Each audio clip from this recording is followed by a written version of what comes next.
Founder Anshul Sehgal. Anshul जी, बहुत शुक्रिया आपका समय देने के लिए। सर, स्वागत है आपके टीनो स्वदेश पर। सर, कहना तो चाहिए कि गुड मॉर्निंग, लेकिन ऐसा कुछ है नहीं बाजार में आज ऐसा कहने लायक।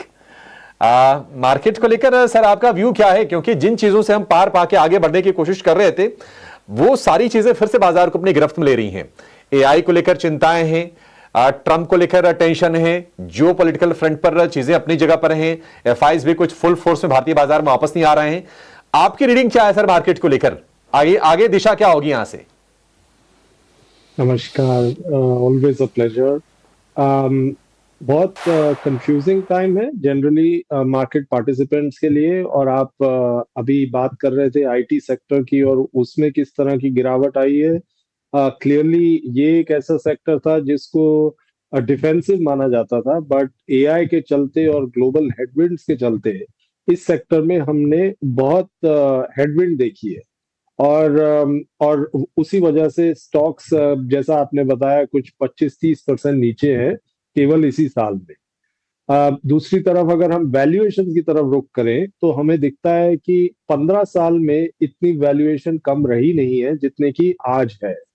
प्राइस टू सेल बेसिस पे ये वैल्यूएशन 15 साल में लोएस्ट वैल्यूएशन। दोनों को अगर मेल करें तो ऐसा लगता है कि बहुत ज्यादा डाउनसाइड यहाँ से दिखता नहीं है। लेकिन क्योंकि अभी मार्केट्स में हेडविंड है और ग्लोबली एक एआई की तरफ रुझान बहुत ज्यादा है, उसके चलते अनसर्टेनिटी बहुत ज्यादा है, तो इस सेक्टर में वॉलेटिलिटी आगे भी बढ़ के चलती रहे। थोड़ा इसमें कॉशियस जरूर रहना चाहिए। अगर आपका मेजॉरिटी पोर्टफोलियो इस सेक्टर में है तो उसको थोड़ा सा रीएडजस्ट करना थोड़ा प्रूडेंट रहेगा। जहां बात रही मार्केट की इन जनरल, तो आप देखेंगे कि इस क्वार्टर के जो नंबर्स आए हैं वो ना ना तो बहुत ही आउट परफॉर्मिंग नंबर्स थे और ना ही डिसअपॉइंटिंग नंबर्स थे। न्यूट्रल तरह के नंबर्स थे।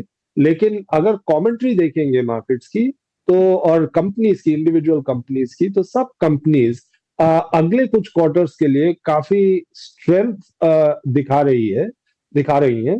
और हमें ऐसा लगता है कि इस बेस से अर्निंग्स मोमेंटम पॉजिटिव होगा। चाहे वो आप कंज्यूमर ड्यूरेबल्स देख लीजिए, चाहे कंज्यूमर स्टेपल्स ले लीजिए, चाहे आप इंजीनियरिंग कंपनीज ले लीजिए, सब ने कमेंट्री पॉजिटिव दी है। तो हम इस लेवल से, इस मार्केट के लेवल से बहुत ज्यादा बेरिश होना थोड़ा ठीक नहीं रहेगा। इस लेवल से आपको कंस्ट्रक्टिव होना ही बेटर है। अंशुल जी, अगर बेरिश नहीं होना है, मान लीजिए अगर बुलिश होना है, तो मतलब मुझे ऐसा लग रहा है कि ये समय ऐसा है कि थोड़ा चर्निंग के बारे में गंभीरता से विचार करना चाहिए। कैपिटल अप्रिशिएशन हो चाहे ना हो, आपकी पूंजी डिप्रिशिएट ना हो, इसकी रणनीति बनानी चाहिए। तो चर्निंग अगर करनी हो तो कहां पर आपको लगता है कि वेटेज बढ़ा देना चाहिए, कहां से एग्जिट ले लें, या फिर कहां पर कम कर दें?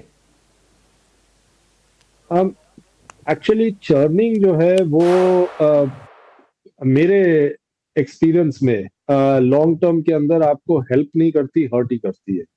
सिर्फ एक चीज का ध्यान रखिए इस मार्केट में कि अगर आपके पास कोई लो क्वालिटी शेयर्स हैं जिनके अंदर प्रमोटर इंटेग्रिटी पे क्वेश्चन मार्क है, बैलेंस शीट्स वीक है, तो उधर से निकल के आप स्ट्रॉन्ग कंपनीज में, स्ट्रॉन्ग बिजनेसेस में जाएं, क्योंकि वो भी इस मार्केट के करेक्शन में काफी करेक्ट हो गए।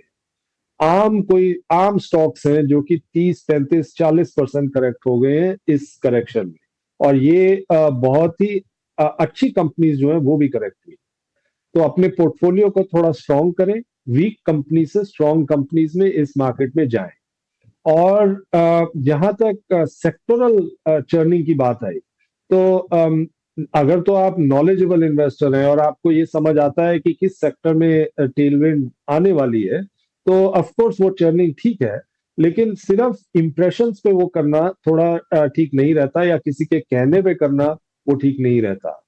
हम क्या कर रहे हैं, हम आपको वो बता सकते हैं। हमें लगता है कि मेटल्स स्ट्रांग है, फाइनेंशियल्स स्ट्रांग है, कैपिटल गुड्स जो स्टॉक्स यहाँ से 1-1.5 साल पहले नियरली 1.5 टाइम्स वैल्यूएशन पे मिलते थे, वो वैल्यूएशन अब रीजनेबल हो गई हैं। और कुछ एक कंपनीज, बॉटम अप कंपनीज हैं जो कि बहुत अट्रैक्टिवली प्राइस्ड हैं। कंज्यूमर ड्यूरेबल्स में अपॉर्चुनिटी है, फार्मास्यूटिकल्स में, पर्टिकुलरली फार्मास्यूटिकल डिस्ट्रीब्यूशन में अपॉर्चुनिटी है। तो इस करेक्शन में काफी एक बॉटम अप अपॉर्चुनिटीज तैयार हो गई हैं और वैल्यूएशन रीजनेबल हो गई है। तो बॉटम अप बेसिस पे जहां पे इन्वेस्ट कर सकते हैं वहां पे करें। चर्निंग सिर्फ इसलिए क्योंकि मार्केट में वॉलेटिलिटी है, वो लूजर्स प्रोपोजिशन है। ठीक है, ठीक है। अंशुल अंशुल जी, एक और चीज है, ये आपको लगता है कि अब ये जितनी भी ट्रेड डील्स हुई हैं दुनिया भर में, अब ये रीनेगोशिएट होंगी, एक नया कह सकते हैं कि एक वेव पैदा करेंगे अनिश्चितता की, क्योंकि ईयू ने कह दिया है कि उन्होंने जो डील की थी उसके रेटिफिकेशन की जो प्रक्रिया थी उसको उन्होंने होल्ड पे डाल दिया है। बाकी देश भी मुझे लगता है कि ऐसा करेंगे, हालांकि ट्रंप धमकी दे रहे हैं। कैसे आप देख रहे हैं, क्या बाजार में ये जो अनिश्चितता का माहौल है ये अभी बना रहेगा, या फिर कम से कम 5 महीने जो कि ट्रंप ने लगाया है अभी 15% का ग्लोबल टैरिफ, ये 5-6 महीने अभी ऐसे ही बीतेंगे सर? इसमें कहना मुश्किल है। मतलब जो पिछले 8-9 महीने का हमारा एक एक्सपीरियंस है उससे पता चलता है कि कब क्या हो इस नेगोशिएशन में, वो कह नहीं सकते। और आगे चल के भी किस तरह से ये पूरा नेगोशिएट होगा, पूरा सेटल होगा, ये कहना थोड़ा मुश्किल है। अम, हमने देखिए, मैं 20-25 साल से मार्केट्स में हूँ।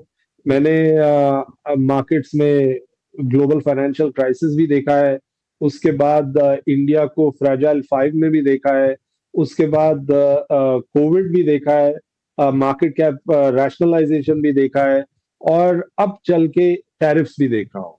एक चीज जो मैंने देखी है इस पूरे क्रम में जो कि काम आती है, वो ये है कि अगर आप जो मैक्रो एनवायरनमेंट है उसको भूल के बॉटम अप अच्छी कंपनीज अच्छी वैल्यूएशंस पे लेंगे, नियर टर्म में वॉलेटिलिटी जरूर हो सकती है, बट ऐसी कंपनीज लॉन्ग टर्म में आपको वैल्यू देकर ही जाएंगी। मुझे याद है कि पॉलीकैब जब उसका आईपीओ हुआ तो हमने उस स्टॉक में इन्वेस्ट किया 2018-19 में, और वो स्टॉक मतलब 600-625 रुपए का भाव था उसका उस समय, और वो 800-900 रुपए जाके वापस 2020 में 600 रुपए पे आ गया। और आप समझिए 3 साल निकल गए, स्टॉक ने कुछ किया नहीं। लेकिन क्योंकि वो क्वालिटी कंपनी थी, उसकी वैल्यूएशन रीजनेबल थी, तो लॉन्ग टर्म में वो 7-8 हजार रुपए का भी स्टॉक हुआ। उस वॉलेटिलिटी में ऐसा जरूर लगता था कि हमने क्या गलती कर दी, लेकिन क्योंकि हमने सही कंपनी सही वैल्यूएशन पे ली हुई थी, तो हमने उसको होल्ड करके रखा और लॉन्ग टर्म में बहुत पैसा बना, 10 गुना पैसा बना। ऐसा ही हम देख रहे हैं इस मार्केट में, कई क्वालिटी कंपनीज उनकी वैल्यूएशन रीजनेबल हो गई हैं, और यहाँ पे नियर टर्म वॉलेटिलिटी को भूल के लॉन्ग टर्म के लिए अगर आप इन्वेस्ट करें तो बहुत लाइकलीहुड है कि पैसा काफी बनेगा। ठीक है अंशुल जी, बहुत शुक्रिया आपका समय देने के लिए और अहम मुद्दों पर अपने विचार अपनी राय हमसे शेयर करने के लिए।